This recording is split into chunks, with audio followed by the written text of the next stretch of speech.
You did. You gon' die. You gon' die. You gon' die. Yeah. What it mean? Yeah. What it mean? I'm outside, pop out game with the team. What it mean? What's up, guys? Welcome back to Large Lads episode 12 with your host Max Sheether and returning guest Sam Sheether. So shout out to our title sponsor, Ben & Jerry's. They were so kind as to send us this nice letter with many Ben & Jerry's to say, "Hi, Max and Sam. We're huge fans of Large Lads. Hilarious stuff. We found that your brand aligned with ours in your mission to make most of America morbidly obese. But strong. So we wanted to send you a bunch of cash and Ben & Jerry's. Yep. Keep up the good work, fellas." What night? Straight from Jerry himself. Just Jerry? What if, yeah, Ben doesn't like it. Yeah, Ben's on dork mode. Ben's a fucking shitter, dude. Okay, keep them entertained. I'm gonna put this back in the freezer. Alright, today's topic is what lift is the coolest? And this has nothing to do with training effectiveness or really anything else, but just straight cool factor. Because I feel like there's a lot of things of like, oh, what's most effective for hitting each muscle group? We're just talking about what's sick, you know? I'm going to open it up. It's the easiest one. I feel like just a big conventional deadlift. What are your thoughts, Sam? The one that I'm best at. This is what happens when Max forgets to think about what the topic is going to be for the episode until right before we start. See, this is going to be our best video. What lift is sick? I mean, it'll probably work. Yeah, you know. Conventional deadlifts? Fucking sick. I feel like some of our videos, it just turns out to be like let's discuss the nuances. Nah, this is just what is sick. I think that's what the viewers want. Let me know if this is what the viewers want. I think the problem with conventional is it's only sick. Okay. It's only perceived as sick if you film it from the front. If you film your deadlift from anything other than the front, you're just going to get trashed for your back angle, even if it's the same back angle that every good deadlifter pulls from. You're just going to get trashed for it not being a perfectly straight line. That's fair, yeah.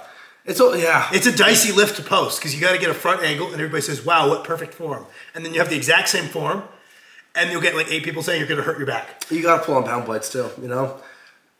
I think these are the Russian bots that people have been talking about. The people that are like, "Your back rounded, you're going to hurt yourself. Do you want to be crippled when you're 80? Yeah. Who are these people? I feel like, you know, it's casual gym goers. I feel like we interact with them in day-to-day life and never know. They're like skinwalkers, but these are the they're like a pleasant sleeper agents, just casual people at the gym, go home. I feel like we have leave shitter comments. A former client of ours did leave a very weird comment don't do this. Was it Daniela Mello? Or was it Amanda Lawrence? Dude, this is your client. What are you doing? What if he watches this? He does. Also, fair warning, Max and I are both sick, so we're gonna try to like yell to make up for losing our voices, but we're both pretty sick. See, that's kind of the theming of the episode that I'm going with. Sick lifts with sick dudes. Yeah. This is Max's fault. He brought this plague back from Las Vegas and unleashed it upon my peaceful life at home. I actually went to Las Vegas very sick and then proceeded to get way more sick and then came back with some kind of extra plague. Log press, pretty cool. You know what I mean? I think log press, it looks cool as fuck, right? And I like that it is more of a whole body test of strength. Yeah. Because you need pretty legitimate rowing power to clean like really impressive weights. Yep. Obviously you need pressing power. You need leg power to do the clean, but you need pretty good leg power to get any leg drive overhead. And then like hold posterior chain strength for so it's like if you kind of break the body into 4 quadrants, you know, pressing, pulling, hinging, and squatting, it kind of taxes all of those. See, the hard part is that I feel like a lot of people don't like know what an impressive log is, and it's a little too complicated for like most people. Where like they don't know like talk louder. They don't know like what it means to like what is an impressive log almost. Where like they just look at it and they're like, that's some guy lifting weights. I don't know how impressive that is though. Yeah, but that's true of everything other than bench. Like squats, if you get past 500, like if we're just going off of like what do people that don't know what they're looking at think of it? Yeah. Everything above like 5 plates is a really heavy squat. It doesn't mean anything. Like if you told people, even on our gym, oh, he squats 700, he squats 800. That's the same thing. That means it's the same thing. Yeah. You know, it's like that kind of. I mean, that's even true of the bench press. Like There's a after level of certain strength point, that just becomes like weird and vague. 500, 600. Yeah. Yeah. Oh, that guy benches a lot. Most people at our gym aren't like, oh, like, you know, Max and Sam both bench a lot. I feel like you don't get as much more respect as you deserve for benching 600. Like, Chris, the other day, I was like, oh yeah, you know, Max squats more than me, but I outbench him. He goes, do you? And I was like, yeah, by a fucking 115 pounds. What do you mean, do I? yeah, you know, is a rare lift that I feel like every time I've seen someone do an impressive one, it gets a lot of eyes at the gym. A good clean. Honestly, because it's so or a snatch or yeah. Weightlifting is kind of, you get a bunch of people bitching because they're like, if you can't control the negative, you can't do it. It's like that is just not part of this lift. So it's like very not commercial gym friendly. If that commercial gym is like your average commercial gym, yeah. But also, I think you get some like real wow factor points if you're like remotely decent at weightlifting. Yeah, people are like, he put it over his head. What the fuck? Every time there's been like over 2 plates and like a chip. Oh, I'm impressed as fuck. Well, you know, I don't know anything, so I can really answer as a Gen Pop person on this one. I'm like, that's crazy. How do you do that so fast? Yeah, that one guy showed up and did like a 3-plate snatch, and I was like, how the fuck did he do that? Whoa! Yeah, I was like, what kind of magic is this? Yeah, I feel like that's got a little bit of like a little shock factor at like most gyms where it's just like, whoa, I've never seen that guy. It's like kind of like the weird Olympics thing. Yeah, no, you know, this video is probably going to be, depending on what lifts we get to, we're going to piss off some people with what we say aren't cool lifts. Okay. But it's super arbitrary because it's like some of the lifts I thought were cool at different points in time. It's like, I don't think a really heavy dip is cool, and a bunch of people disagree with me. Part of that's because I've done some really heavy dips, so it's like if I can do it, it's less impressive in my head. I feel like a really heavy pull-up is insane. Because I did like 2 body weight plus 270 for some reps, which I feel like is pretty good. Like it's not quite the upper echelons of like street lifting, but I'm also a little annoyed that street lifting technique is like involves pivoting your body. So if you watch how far the weight moves, it's not 1-to-1 with how far your like shoulder is moving, which is just efficient technique. And that's like how competitions are going to go. But that bugs me that there's a difference between dipping to get the training effective dipping and then dipping for PR weights. Just small differences, but I don't necessarily like that because it's like, yeah, dips done the way you would for a maximal training effect, really heavy. Yeah. Pretty impressive to me, you know? I feel like that's how like probably people who train for like general strength see deadlifts, you know, where like there's just a technique that's like so hyper specialized. Well, I think there's also the notion that anybody, you got bad technique. Anybody could lift a lot of weight with bad technique. You know, like that seems to be a perception. You know what one really definitely, if your technique is off, nobody gives a fuck. Strict press. If it's stagnant, dude, you got trashed. Everybody was like, "Why?" I did not get trashed. I thought strict press was supposed to be from your collarbone. I got like 2 comments per post, dude. They were also my best performing posts. You get like standing incline. If you have anything other than like the most beautiful collarbone, straight from collarbone, we can add this. People love a big overhead press.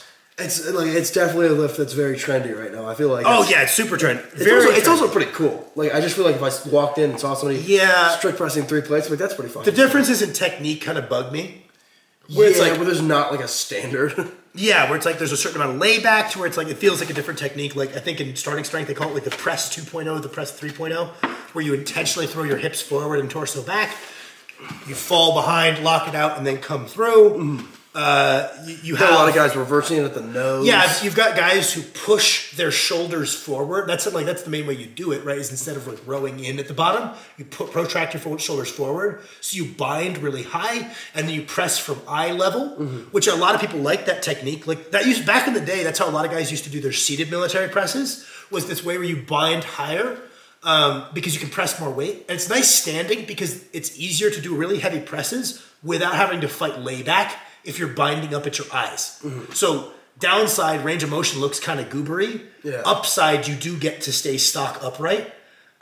Then you have like the guys that really row in at the bottom. So their most lean back point is the bottom. And then they come forward. That looks a little bit better than pressing and falling away to me. And that's a technique. And then you have like the very strict like Klokov's overhead press where it's like, okay, it's from the collar and we're getting the head through as early as possible. And I'll make a video for you guys talking about like when you might use these different overhead techniques depending on your goal. And like the head through really early overhead press is not the best way to overhead press the most weight, but it's the best way to support an overhead press with leg drive. So like a push press or a jerk where we are getting our head through early. It supports it really well, but you're not gonna press as much weight as, like there's no way Chase Lindley's shoulders are way stronger than Klokov's. That's just not true, right? So it's like the way you overhead press to strict press the most weight is different than the way you overhead press to develop your shoulders, is potentially different than the way you overhead press to support overhead with leg drive for like a strongman or a weightlifter. So yeah, it's really funny because I'm at the stage where it's the rowing in, but I'm not getting into my collarbone, right? And I see people doing the I one, and I'm like, what? This is so stupid. This doesn't count. But then I imagine people were pressing from the collarbone, see that me doing my like, your torso angle, and I'm like, that doesn't count. So it's really funny because it's like I feel like there's just 3 separate standards of like there's a gap. Yeah, they're almost different lifts to some degree, you know, and it's like. You'll get flamed for any of these other than the Klokov one. You're in the clear on social media. Have you been good? Yeah, no, ever since I've started doing that as my technique to support my overhead, nothing but, oh my God, beautiful technique comments. And it's like, this isn't the best way to strict press weight though. Yeah. Like when I was doing what you were doing, which is kind of flexing the glutes, rowing in like the bottom of a lat pull down, and then driving my chin forward rather than trying to push my head through, way stronger. But you get way more clout. Whereas like the other two, you know, the one where you come back, the one where you fall away, the one where you bind high, you're getting flamed. Okay, so back to the original topic of sick lifts. Is there anything that comes to your mind that you think some people see as a sick lift that you don't think is as sick? Oh, dude, a couple of you guys will get mad at me. There's some of the odd lifts that people are like, God, that's so sick. And I'm like, I don't think that's sick. I think that it's just an underdeveloped feat of strength because there's less people doing it. Yeah. So when people are like, whoa, that's badass, he did whatever. I don't want to call out a specific one because somebody's going to really like that one. Okay. But let's just say like, whoa, it's badass that he did this lift with like 4 plates. 4 plates shouldn't be a dead giveaway because I'm just making up a number. There's just not that many strong guys trying to do that lift. If there was as many people trying to do this weird lift as there were guys trying to increase their bench press, it would be a dime a dozen lift, which I get. It's tricky because on one hand, I talked to the guys in the Discord about this. On one hand, I think being tied only to like what are the traditional lifts, dude, we all train for fun. Nobody's getting paid to do this. Like some of the older stuff is fun to like try to reenact old historical, like a bent press. If you want a bent press, that's sick, right? And it's like you should be tied to them. And some of them have good training effects. You know, there's some odd lifts that are actually legitimate training tools, right? Like, I would use like for strongman, a Zercher squat does have place in preparation for like a front carry hold, right? Honestly, decent. It's a decent exercise. It's really good. But I think some people are drawn to odd lifting to inflate their ego of like what percentile they're in. So they move to a less contested field. That's not everybody. I have seen a couple of guys that it strikes me that's why they're doing it. Yeah. Is they can be like, yeah, very few guys have done this. Because very few guys have tried. And they were realizing that like, ooh, I conventional deadlift 600, which is pretty strong. But you log onto social media and nobody's going to like give you attention for it. And you don't get to feel like you're doing something that's like really unique, right? So rather than trying to get stronger at a commonly contested lift, maybe they'll do something that less people have done. Maybe I'm just being a hater, but I've seen a couple people that like big time, that was the perception I got. I've got a couple other people that like, you know, like Boogs back in the day. Yeah, just picking random shit. Just fucking ripping shit, like going, like adding weight every day till they can't. They just pick something else. And it's like. I feel like part of it is also like he picked things that were like hard, like really, really hard. So there was a period, like he's even gone back on like, hey guys, back off the really high rack pulls. I think there was a period where like he started to chase, he would select things that lend themselves to bigger numbers for a period. Like when he was doing like the really elevated pulling, right? There was a brief period. But other like Boogs is unreasonably strong. like for someone whose technique is not optimized on any one thing. And then, like it's like John Hack's training partner, the guy who owns, was it Madhouse? Their gym is like, he was like, Boot is like one of the, like has the most odd object strength ever. Like you could put him in any position he's strong. It's not specific to one position. You know, and like his squat, bench, deadlift isn't necessarily like reflective of just how strong he is. Yeah. So he's like putting up monster numbers on a bunch of weird stuff. I do think there was a brief period where it was just kind of like probably overly skewed towards what's going to be big numbers. Oh, that's fair. Because I feel like in terms of like just what's cool, right? I feel like a lot of the issue with like strongman stuff is it's so like weird and abstract that you kind of lose some of that. Yeah, it's but like similar to seeing a circus dumbbell. Yeah, it's like I've never. You've never done it, but also you have to, like it's. I guess part of the appeal though is you're like, oh, that's the weight I bench press. And he's putting those over his head with one hand, even if it's not something you've done, so it's not relatable in that way. Yeah, just the feat of seeing someone put a lot of weight over their head with one hand, I think is kind of more grounded than like some other things where people really don't have any frame of reference. So I think like circus dumbbell in particular, I think is actually pretty good, spectator friendly. Like it's relatable in so as far as it could be relatable, right? Like kind of like a heavy carry.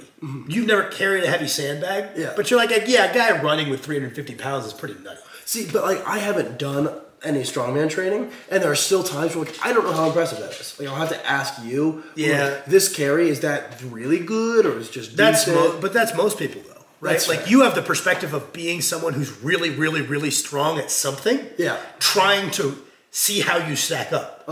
The average person watching World's Strongest Man isn't trying to compare themselves to the WSM athletes. I bet they are. They're at home just being like, damn, I probably would lift a tenth of that. Yeah, I don't think they are. I don't think they see the plane pull and they're like, maybe I could pull a garbage truck. Like, I don't. I think every dude at home is thinking that. See, I don't think so. I could at least pull an F-150. Well, they could, for sure.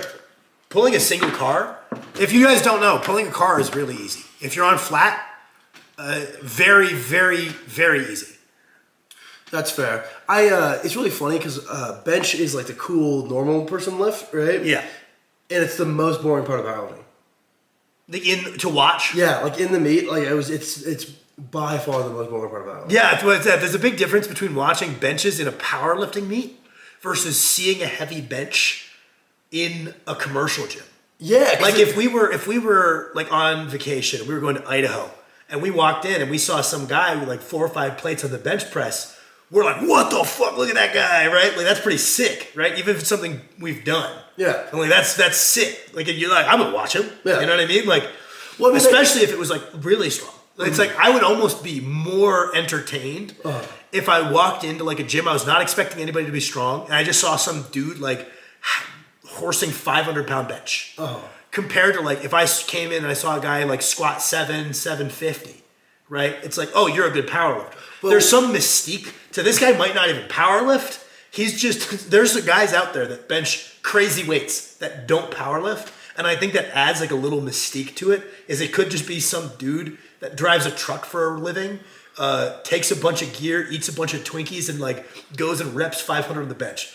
Yeah, you don't see that on deadlifts. You don't see that on squats. But there are like these wild men benchers out there that like have the shittiest diets. They're addicted to drugs. They drink a bunch, and they're like fucking repping 500. It's always sick. It is always weird the number of YMCA's that should have like a one like. Yeah, there's that big dude who comes in here and benches 4 plates. It's like, what? That's insane. Yeah, whereas like there might not be a proportionate squat and deadlift, right? Yeah, there might not be a 4-plate squat in there. Yeah, because it's like benching a powerlifting meet. You're right. That is the boring part. But like in a commercial gym. You know, it's a little bit of a wild man deadlifter. That guy, there was a dude who went to college with our stepbrother who just randomly was an 815 deadlifter at their college gym. Oh, dude, yeah, that guy's freak. Yeah, like had never knew nothing about powerlifting. Was just going in and training deadlifts, and was an 815 deadlifter just on pound plates. Didn't Jasper go to Wazoo at the same time as this dude too? So they're just like 2 random fucking dudes. Like that's so funny too, guys. Just never ripping shitty 700 deads every day. That's so God. What an era to be at that random gym. Alive. Yeah, I don't know. This is a very abstract podcast because I don't know what like sick means because it's like what I think is sick is very dependent on what I'm doing. So it's like if I see somebody do more than me on something I'm working on, I'm like, whoa, that's the coolest shit I've ever seen, right? If I'm not working on it anymore, I'm like, I'm past that. Really? I'm past that. I feel like because my goals are always so stagnant. My perception of what's cool is a little bit. Weighted pull-ups blow my mind. I think that's definitely a fat guy thing. People on the YouTube are gonna like that. They my fucking god! These dudes love weighted pull-ups. Hey, YouTube, me and the boys all together. I think it's because I'm like, I'm doing body weight pull-ups. Oh my god! If I see someone doing like a decent weighted pull, I'm like, oh, this is the strongest man I've ever seen. I've gotten worse at them. Yeah, when I was like 210, I could do like 3 plates for some reps. I cannot do 3 plates for some reps now. Can you do 2 plates for some reps? Yeah, I could do a couple. Okay. Yeah. But like, you think a little bit worse on total load? Yeah, I might have gone down in total load. That's not good.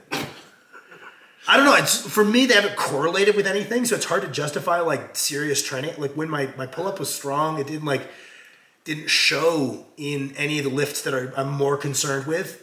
So it's like it very much, I still do pull-ups, but they're very much like at the end of the workout as a supplemental exercise, not something that's like really pushing to get that much stronger. Whereas like a bunch of Mitchell Porsche was like, yeah, dude, fucking the fact that I can rep 3 plates for 1 billion on pull-ups set me up to deadlift 700 really fast. It's like, didn't fucking work for me. What the fuck? Yeah, it's something that like I feel like it's a little too much credit. Rows. Yeah, Max and I have been on this for a while. If the rows are done with a certain technique, it would take a lot of weight for me to be impressive. Like people are like, whoa, he's rowing 4 plates, but it's like a shitty cheat row. I'm really not impressed. Yeah. Well, I feel like a strict row, yeah, that can be very, very impressive. Yeah. And like a certain amount of cheat. Like it really like the torso sway, totally fine. It's the speed at which your torso sways that dictate, like, because it's like, you're almost positioning yourself to get a little bit more reach at the bottom, a little bit like shorter position at the top by having that sway. Like Ed Cohen was like, I'm not using body English to move more weight. I'm using body English to work more of my total back. It's like, okay, that's cool. But the speed at which your torso moves, if it's rapid, right, we're primarily using our hip extensors. I just don't think that's impressive until even the guys who've done the most with like the really shitty cheat rows. Okay, sure, yeah, it's like Steve Bake rowing 700. Steve Bake Steve Bake rowing 700. I don't really have a way to cope out of that not being wildly impressive no matter what the form is. Yeah. Like just being able to pull 700 so fast you bend your arms at the top. Yeah. Fine. Pretty great, man. Like Pavlo had like some pretty clean 600 rows. Yeah. Pavlo Nekonechny. And it's like, it's a graded spectrum, but a lot of the rows that people get credit for being like super impressive. I feel like there are people who have like gotten a lot of clout for like some 5-plate rows, and I was like, damn, I don't think that's that good. Yeah, I rode 455 when I was a lot smaller and skinnier in Dad's basement. Like people, I was like, yeah, shit rows for the ego. It was my caption, right? And people are like, these are actually pretty good. I'm like, no, they're fucking not. Yeah, like it's the standard that I'm not that strong. Yeah. Yeah, now those are one that's like they can be very impressive, but a lot of the time I'm not. Like a pull up, to me, a heavy pull up is more impressive because it's like there's an inherent higher degree of standardization. Yeah. Where it's like even if you fucking kip your super heavy weighted pull up, how much momentum did your legs really give you? Like different form standards. Yeah. Like what's the thing with a rows? 4-plate pull up is more comparable to someone else's 4-plate pull up, almost regardless of form, than a 4-plate row is comparable to someone else's 4-plate row. If someone's doing a wide grip strict pendlay. Yeah, right. Like you could make you get really far and just say like, oh yeah, he's doing like ultra controlled rows at 4 plates. I'm like, he's a fucking monster. Yeah, it's the strongest person I've ever seen. Where like you could do some like trashy power rows at 4 plates where I'm like, I don't think you're a 700-pound deadlift. Yeah. Like, the only one that does bug me is I see some people get a big ego on their weighted pull-ups and want to like claim they are like, oh yeah, I do this on pull-ups, and they are filming from dubious angles, like down low, and then really selling that their chin got above the line when it didn't. And it's like, you're doing bottom partials, which is a lot easier to me because you just want to say you're part of the boys who can do XYZ weight. I do see that. But it's like any other lift. People are going to find a way to claim the entrance to a club as if that's actually a thing, but like they're going to claim entrance to a club early if they can. Yeah. Even though everybody else in that club that maybe did it, like it's like, you know, it's like if you walk into a room full of power lifters and you're like, what's up, boys? 700-pound deadlift club. And they all did it either in competition or bare hand on maybe not a dubious setup. Yeah. And you did the longest figure eight, bumper plates out to the ends of a deadlift bar.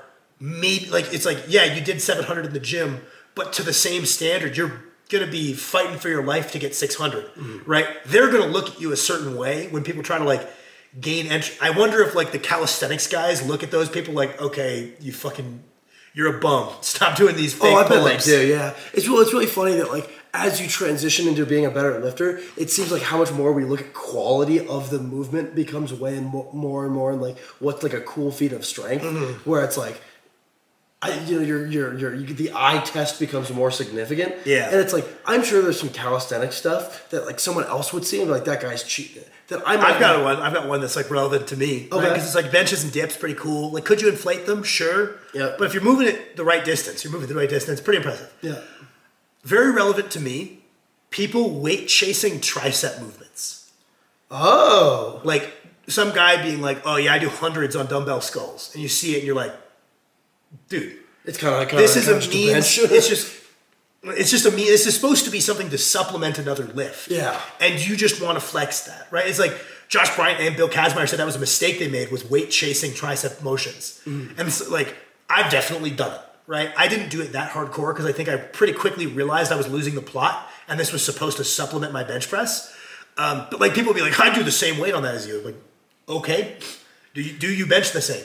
Yeah. Because this is supposed to be helping us bench. If you're as good as me at this tricep exercise, maybe that means you should be dedicating more of your training economy to your pecs and shoulders or specific bench press practice, right? Yeah. Clearly, let's say even with good form, you're doing the same things. That means your triceps aren't the rate limiter. You should stop trying to run ahead of the curve and get this huge ego off of taking those further and further ahead and dedicate that to your weakest link, which you could say about anything. It's like people do that, run away with their best lift, and then never, like, if deadlifting comes super easy to you, and you're like, I deadlift 3 days a week. It's like, well, make sure you have time to bench press, because that's probably going to be the one that doesn't come easy to you. And, like, I think there's a lot more, it's a lot cooler to be well-rounded than to be a one-lift wonder. Yeah. And then also, like, we talked about strict presses and how there's a bunch of different techniques. Obviously, cool lift. You see somebody doing it, you're like, that's pretty gnarly. Yeah. Like, if I see someone overhead pressing 2 plates, Oh. hell yeah, that's pretty cool. Push press, to me, pretty cool. Really? Okay. To me, like, if someone does like a push jerk or a split jerk, I just cope. I'm like, nice magic trick. You Yeah. trick the weight to go up. I feel this is I exactly- can't do it, but I can cope super hard. That's so funny. Because But a push press, because you're finishing it with your shoulders, I don't know. This is the absolutely exactly what you're talking about. Like the thing you're currently working on, you're suddenly way more impressed by. Because a push press is cool. I'm not any extra impressed by it. Yeah. Yeah. It is very funny because I feel like it's like a lot of people's main critique of powerlifting, right, is that like they've lost the plot. They're too deep in like the too hyper specialized, and it's like kind of defeated the purpose, right? Yeah. And some of those people will then, which is completely true, will then go on to like cheat all of their other exercises. Where it's like you're just doing the exact same thing, but you're just not doing the power lifts. Like you're just cheating tricep rows or tricep extensions to like that is some numbers. that is an interesting one. Like take pride, like I don't power lift. They're just bending the rules to lift a lot of weight, and then just bend the rules on all of your other lifts to lift a lot of weight. Yeah, like you just do shitter tricep press downs, and it's like that's basically just the arching your bench of tricep press downs, dude. Like you're defeating some of the stimulus of the exercise by cutting them so high and like pressing into them super hard. You're doing the same thing. It's just less visually in your face than arching. Yeah. Any core feats of strength do you think are gnarly? Ooh. I mean, I would imagine that if I saw like a suitcase carry that was pretty heavy, I'm like, what the fuck? Yeah. I don't know. Yeah, it's one of those things where it's like, I can't tell if this is me just trying to buy in that strongman is the coolest so I can focus my training more on my events. Okay. But it's like, I do think there's some, like, if you just see some guy with a yoke that's like unbelievably heavy, just walking with a ridiculous amount of weight, kind of cool. Really? Yeah, I just like, how much is that? Yeah. I don't really know. That's fair. That's fair. You know, I'm big on the weightlifting squat kick. Like a high bar. Well, I was going to say, when you mentioned the bench guy, I'm like, oh yeah, some guy's running there at 700. I'm like, damn, if he's doing a high bar dunked ATG, like someone who truly has no idea what powerlifting is, that would be the most mind-blowing feat I've ever seen. Yeah, like a high bar weightlifting squat, I think is a really impressive feat of strength. Yeah. Max probably gives it less credit than it deserves. Like Max is like, oh yeah, like what? Like a high bar weightlifting squat is like what? Like 700 is like 730. Well, part of it is also like, I could move the bar up on my back and then just still do a powerlifting squat, opposed to like changing my technique to like fighting for a hyper vertical torso. And sometimes I'm like, oh, a high bar squat isn't that much crazier because I would just keep my technique the same. Yeah. Still, I just move it up on my back and then fold over. Yeah. Yeah, I think they're pretty sick. I probably give it a little bit too much credit. You probably give it a little too little credit. Yeah. Yeah, like, I don't know. I don't like how once you move past a certain level of low barring, I think the coolness to everybody else stays really high because they're like, Jesus Christ, he's squatting a lot of weight. Yeah. I don't know, something about it looks goofy to me when like people jam the bar real low. I don't like it as much, and it takes away the coolness. Obviously, like we said with the Steve Bake 700 rows, there's an amount of weight you can squat like that where no amount of meat coping makes that not the most impressive thing I've ever seen. Yeah. Right? But in general, weight for weight, I think it's less cool. You know? Like, I'll say also, myself included, specialty bars included in that. Less cool. So the power rankings, right? Yeah. Would you go high bar squat, low bar squat specialty? I don't know. I think it kind of depends on what it looks like. That's fair. Like what kind of specialty bar we're talking. To me, I think a lot of guys can get really good at camber squats and actually get weight out of it. So camber might go below. But like an SSB, I mean, if we're going weight for weight, SSB is way more impressive than a low bar. Hey, we've seen some guys get weight out of the SSB. Yeah. Not many, though. That's fair. Not many. It's pretty rare. And even then, like, they could probably match it with their low bar. But yeah, like specialty bars, I think it kind of takes away from the spectacle that they're using, like, special equipment, you know? Yeah, I feel like that's kind of like a big part of this. It's just that, like, it being closer to standard. Ooh, I know our sign-off. Okay. We discuss this all the time. Yeah. RDLs. Okay. How they're like the rows. Yeah.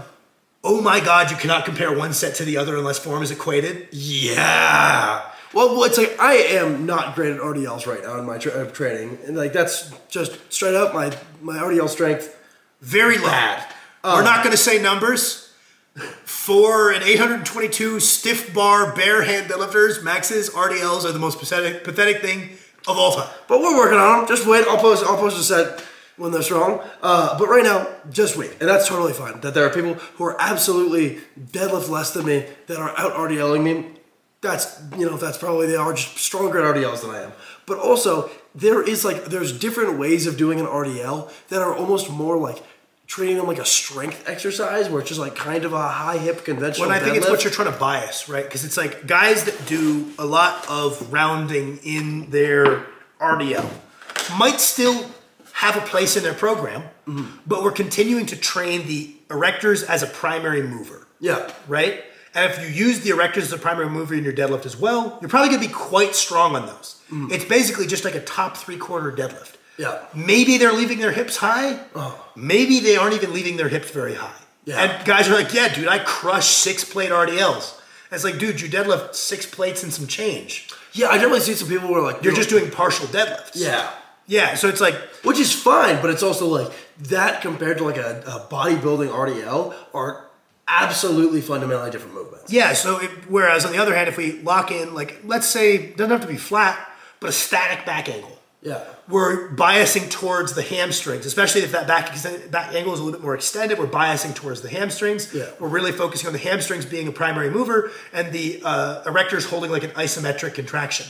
That's what a lot of people need to do to get better because they're probably over-reliant on their erectors as primary movers. They've got a little bit of an underdeveloped hip hinge. Yeah. They don't have hamstring strength in a lengthened position. Yeah. Very common, that's why people aren't great at deadlifting, is they just need to get their hamstrings stronger in a stretch position. But if they round over super hard every time they do their RDLs, they're never taking their hamstrings to that stretch position.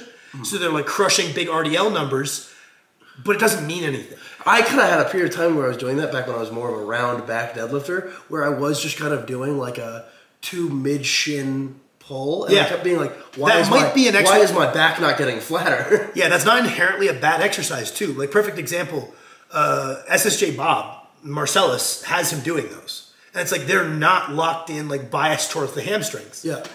But clearly they see a training effect from it that they like. Fair enough, that's awesome. Yeah. That's not the same thing as like a hamstring bias for a newer lifter or even an intermediate lifter or even a lot of advanced lifters that need to bring up their hamstrings and need to bite their ego. You know, like Bromley's used some extreme examples of like, oh yeah, people go too light on their RDLs. He's like, I know 500, 600 pound deadlifters that use 1 plate. Okay, that's excessive. Yeah. You know 600 pounds, I promise you can do more than 1 plate. Yeah. So it's like, yeah, that's taking it too far. But some guys do need to use less weight on their RDLs and keep a static back, like especially guys who visually display very poor control of their lower back during their deadlift. Generally, it's not, they're like, oh, my low back is weak, it bends. And it's like, no, your low back is not weak. Your low back is very strong. You have a lot of confidence in your low back strength, and that's why you're trying to use it as a primary mover. Things are usually stronger isometrically than concentrically. Your problem is that you have no confidence at all in your hamstrings, right? So it's like, again, it's kind of like the triceps. If we got form to form, cool, we can compete. That's awesome, it's fun. But it's supposed to be a means to an end. If you get lost in the sauce and try to compete in a RDLing contest, again, you're gonna do the same thing as the arch. You're gonna use the technique that lets you RDL the most weight, not the technique that's gonna carry over the best. And usually those aren't the same thing. All right, guys. That's gonna wrap it on this episode of Large Lads. I think the general conclusion, a good standard is what's sick. Also doing big weights. This was probably not our best episode because we're both sick. Next week, coming back with a heater. All right, love you guys. Goodbye. Next week, heater guaranteed.